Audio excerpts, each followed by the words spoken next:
Hi friends, welcome back to my channel. ಸಂಜೆ tea coffee ಜೊತೆ ಈ ರೀತಿ ಬಿಸಿ ಬಿಸಿ ಮಿರ್ಚಿ ಬಜ್ಜಿ ಇದ್ದರೆ ಹೇಳೋಕ್ಕೆ ಆಗಲ್ಲ ಎಷ್ಟು ಚೆನ್ನಾಗಿರುತ್ತೆ ಅಂದರೆ. ಈ ರೀತಿಯಾಗಿ ಕೆಲವೊಂದ್ಸಲ ಮನೇಲಿ ಮಾಡಿ ತಿನ್ನಿ, ತುಂಬ ರುಚಿಯಾಗಿರುತ್ತೆ.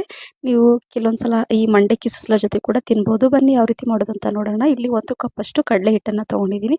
ಕಡಲೆ ಹಿಟ್ಟಲ್ಲಿ ಸ್ವಲ್ಪ ಅಜ್ವೈನ್ ಅಥವಾ ಓಂ ಕಾಳು, ಅರ್ಧ ಟೀ ಸ್ಪೂನಷ್ಟು ಜೀರಿಗೆ, ಸ್ವಲ್ಪ ಕುಕ್ಕಿಂಗ್ ಸೋಡಾ, ಅಡಿಗೆ ಸೋಡಾ, ರುಚಿಗೆ ತಕ್ಕಷ್ಟು ಉಪ್ಪು, ಸ್ವಲ್ಪ ಎಷ್ಟು ಬೇಕೋ ಅಷ್ಟು ಸ್ವಲ್ಪ ನೀರು ಹಾಕ್ಕೊಂಡು ಸ್ವಲ್ಪ ಈ ರೀತಿಯಾಗಿ ಗಟ್ಟಿಯಾಗಿ ಕಲಿಸ್ಕೋಬೇಕು. ನಂತರ ಈ ಮೆಣಸಿನ್ಕಾಯಿನ ಈ ಥರ ಕಟ್ ಮಾಡಿ ನಂತರ ಕಾದಿರೋ ಎಣ್ಣೆಯಲ್ಲಿ ಈ ರೀತಿ ಡಿಪ್ ಮಾಡಿ ಮೀಡಿಯಂ ಫ್ಲೇಮಲ್ಲಿ 2 ಕಡೆ ಚೆನ್ನಾಗಿ ಫ್ರೈ ಮಾಡಿಕೊಂಡ್ರೆ ಬಿಸಿ ಬಿಸಿ ಆದಂತಹ ಈ ಮಿರ್ಚಿ ಬಜ್ಜಿ ರೆಡಿ ಆಗುತ್ತೆ.